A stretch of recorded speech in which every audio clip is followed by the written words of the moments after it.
Välkomna tillbaka. Så kommer vi att bjuda upp en person på scen.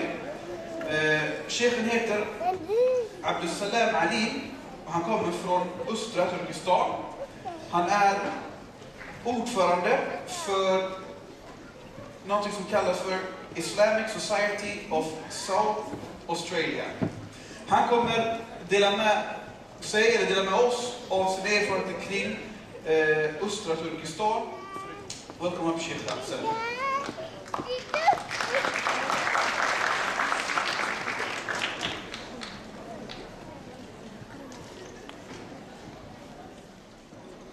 السلام عليكم ورحمة الله وبركاته. الحمد لله والصلاة والسلام على رسول الله وعلى آله وصحبه ومن والاه وبعد. Thank you for giving me this opportunity. I'd like to start my speech with the reminding or the statement of the Prophet Muhammad sallallahu alaihi wasallam. He says that one who does not thank people does not thank Allah. So it is an honor for me to stand here in front of you to share my part of the story, or you could say part of your story, because Muslims are like one body, as the Prophet ﷺ said. I am from East Turkistan. We are from one of the Turkic ethnic groups we are called as Uyghur. The reason I am here to talk about this topic is actually to help you. Before I ask you to help me, I'm here to help you because Prophet ﷺ said in a hadith that one who tries to help other Muslim, what happens then? He will get help from Allah. And a hadith says that من فرج المؤمن كربة من كرب الدنيا فرج الله عنه كربة من كرب يوم القيامة. One who removes the hardship from his brother in Islam or his sister in Islam, Allah subhanahu wa ta'ala will remove the hardship on the day of judgment from that person. So and every one of us, I believe that we want the ease and we want Allah subhanahu wa ta'ala to remove hardship from us on the day of judgment. So this is one of the ways of achieving, or one of the means to achieve that ease and that mercy of Allah subhanahu wa ta'ala. Probably also I would also help you in other thing, which is adding some knowledge in your knowledge about geography. Probably in the map, for example, when you look at on the map, you can see the continents of the world, names of the countries, cities. I mean, whatever you want, you can take it, you can find it in the map. But when it comes East Turkistan, it's very hard to find because it doesn't exist on the map. You find it with a different name. It's called as Xinjiang, which is a Chinese word, means new territory. And this place was invaded or occupied by the Chinese communist regime since 1949. And this part of the world, situated in this heart of the Central Asia country, Central Asia, which is bordered with the Central Asian countries, which were once under the Russian Federation, but they got their independence in 1991, and Uzbekistan, Kazakhstan, all these stands. And our country, which I mentioned, it's mentioned only on the map as Xinjiang, was known as East Turkistan. It means the land of the Turkic people. And these people are all Muslims, and they are your brothers and sisters in Islam. And the population is between 30 to 35 million. And the land of East Turkistan, although many people are unaware of, sometimes people get mistaken when they mention the word East Turkistan. They think, are you talking about Turkmenistan? No, it's two different names. Turkmenistan is one of the Central Asian country, which is an independent state now, Muslim country, but Turkestan is still under the Chinese occupation. More than 30 million Muslims are suffering under the regime. Our case is very similar to the people of Palestine. Historic-wise, because Palestine was occupied in 1948, we were occupied in 1949, only 1 year difference. And Palestinian people are under suppression since that time, and ongoing suppression is happening, zulm is happening there. Yes, we are also facing the same thing. But when you look at the difference is their case is known. People around the world, Muslims and non-Muslims, every single human being knows about that. and they try to share or try to help them out from their problems. But in our case, we are different because our case is suppressed. And majority of the people in the world, and unfortunately majority of the Muslims, are unaware of what's been happening in that part of the world. So Turkestan is a land of Muslims, for Muslims, where over 35 or 35 million Muslims are living, and the land of East Turkestan is 5 times bigger than France. It is 1.8 million square kilometers. Islam has entered into this place in the early years after the life of Prophet ﷺ. Basically, it was the time when Abdul Malik bin Marwan was ruling. He was the Khalifa. In his time, a commander whose name was Qutayba bin Muslim al-Bahili was sent there, and he reached to the capital of East Turkistan, that was known as Kashgar, and he brought Islam there. So Islam has entered in the 1st century, towards the end of 1st century of the Islamic era. And this place became a Muslim country when the king of East Turkistan, later on he was known as Abdulgheni, Sultan Stok Khan, accepted Islam, and Islam became an official religion in this region. But unfortunately, Muslims were deprived now from their basic rights, from the blessing that Allah subhanahu wa ta'ala has blessed everyone. For example, the most important blessing that we are enjoying, unfortunately sometimes we don't realize, we don't pay attention to, is freedom. And freedom is one of the biggest ni'mah that Allah has blessed us. And sometimes if you don't appreciate that, it could be taken away from us. And it's also a test from Allah subhanahu wa ta'ala. And the people of this land were deprived of their freedom. And when we say freedom, all aspects of freedom. Freedom of practicing religion, freedom of living like a human being with respect and dignity, freedom of speech, whatever you call it, like the freedom which like even the United Nations Charter talks about under the Universal Declaration of Human Rights. All those things do not exist in East Turkestan. East Turkestan is very rich in resources, mineral resources, and China sees East Turkestan as its backbone. And some historians, people who have knowledge about this place, to cut short, they say that Turkestan, East Turkestan, is the Kuwait of 21st century. And when you look at the people of East Turkestan, they live in poverty.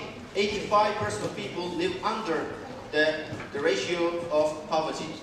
Although they live in a very rich land. It's because Chinese authority takes everything for themselves, and the people of East Turkestan don't get anything. And we are deprived of our language. We speak one of the Turkic language, which is called Uyghur language, which is very close to Uzbek. Our language is the only language among all Turkic languages which uses the Arabic script. We still write in Arabic script. But unfortunately, it's been taken away now, and it's forced on the people of East Turkestan that they have to learn Chinese. It's replaced with Chinese, and everyone from reception or preschool to high school and university levels, everyone has to learn in Chinese. So basically, you don't enjoy freedom of religion. You are deprived of using your mother tongue. You can't benefit from your own resources, the wealth of your country. You are deprived from freedom of expression. And basically you are even deprived of even connecting yourselves to the outside world. Whatever happens in East Turkestan, in terms of oppression, zulm, or atrocities, all those things, when you compare it to Syria, current Syria, for example, or Palestine, or whatever, it is beyond that. The only difference is you don't hear much about what happens in East Turkestan. I'll give you some examples. Regarding religion, for example, what is the situation of Muslims in terms of following their religion? To what level they are allowed to practice their religion? And I'm not adding anything. When I say to give those examples, I'm not exaggerating even one person. And the fact is, you can, if you have a chance to travel those parts of the world, China, for example, try to visit the land of East Turkestan and see with your own eyes. Or surf the website. There are many websites that give you the facts about what's happening in East Turkistan. For example, about religion, there are masjids, mosques. I mean, mosques are meant to be like, you know, a place where people could freely go and practice their religion, pray 5 times prayers. In East Turkistan, people are deprived. Like outside the mosque, there are clear signs saying that the following 4 types of people are not allowed to come and practice religion or pray. Women, children, people under 18 years old, public servants, and also anyone who has some sort of connection with the government or government service, they are not allowed to enter the mosque. And it's written. And also people are not allowed to fast during the month of Ramadan. People who work public service, for example, they are forced to have lunch together, like in the past communist time that people used to say that we share, the communism means that you share everything. You eat together, okay? You share house together, all these things, so they are forced to eat during lunchtime to show that you are not fasting. So if you abstain from eating, that means you're fasting, so it will cause you fine, sometimes to the second from your job. How much I have? Well, a couple. Okay, couple. Thank you. Another problem we are facing is that the people of East Turkistan became, in most part of the East Turkistan, minorities. Why is that? Because the Chinese government brought migrants from China and they settled in East Turkistan. And they have taken all the opportunities, okay, whether you call it employment, okay, education, authority, everything are in their hands. So the people of East Turkistan are proud of that. So there are some places where 90% of the population of certain cities are Chinese. Only 10% are the local Muslims or the Uyghur people. We've been targeted by systematic target was applied to assimilate or destroy our people, our culture, our religion. And they've used so many different tactics, and they are still using many different ones. If people are trying to, people sit down and think about inventing of new things, what happens in China towards Turkestan that they think to invent new systems, new plans or programs, how easily they could destroy the people of East Turkestan.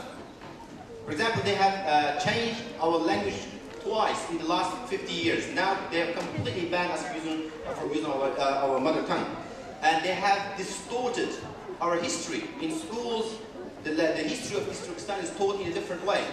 Falsehood are taught and people are brainwashed about reality. The family planning was forced in there. A family cannot have more than 1 child or maximum 2 children. And if a mother becomes pregnant for the 3rd one, she is forced to abortion is done by force. And also, one of the worst things happened in our history in Turkestan is that China, you all know that one of the emerging superpowers now, and they have atomic chemical bombs in their hand, so they have tested more than 45 times nuclear testing in the land of East Turkestan, and which led to environmental pollution and the effects in the people's body, and people who are born abnormal birth has been taken, still been happening in East Turkestan. And there is no justice. The justice system is completely corrupt in there. There are people who are put into in jail or prison without any crime that they've done, without anything against them. So if they don't like anyone, if they feel that this person is not a threat to the system, they disappear from the scene. And I'll give you just 2 examples. There is a person who was a religious leader. His job was also to teach basic Islamic teaching, Quran, for example, teach the people how to memorize Quran, basic things, and also teach them about what Islam is all about. His name was Abdulgheni. He was put in prison in 1990. And the prison term was 12 years in the first place. When he completed his 12 years, they added another 6 years. And then when he completed, they added another 6 years. For the last 25 years, he's still in prison. Some people say him that, he is like Nelson Mandela, who fought for his people's right, But Nelson Mandela was known and he was able to achieve freedom for his people, but this man is still in prison. Nobody knows about that. And there are many people who are like the intellectuals, they're in prison, and there are thousands of people, youngsters, young people who are put in prison. And it means that the amount of zulm, amount of oppression the people of East Turkistan suffering is beyond what one could imagine. So the reason I'm standing here to tell you is that because we believe that we are part of you and you are part of us. Based on that statement, the Quranic verse that believers are brothers and sisters in Islam. And also it is our duty to tell you what is happening, and it becomes your duty to do something about it. Express, because we are living in a part of the world where you can communicate, you have freedom of expression, you can fight for the rights of your own right and also for the rights of the people who are oppressed around the world. And it becomes your religious duty to spend some time, at least. What I'm asking only is to spend some time, learn about this place, learn about the people, and also try to help whatever the way you can. And I understand, and you do, the Turkistani people understand the problems we have on our shoulders. The responsibility is beyond. We can't pay attention, we cannot attend all of them, but because we become a small part of your body, because Islam Muslims are like one body, then you should feel the pain that we are going through. And I believe that I have conveyed the message. Allahu ashhad. So thank you. Jazakumullahu khair.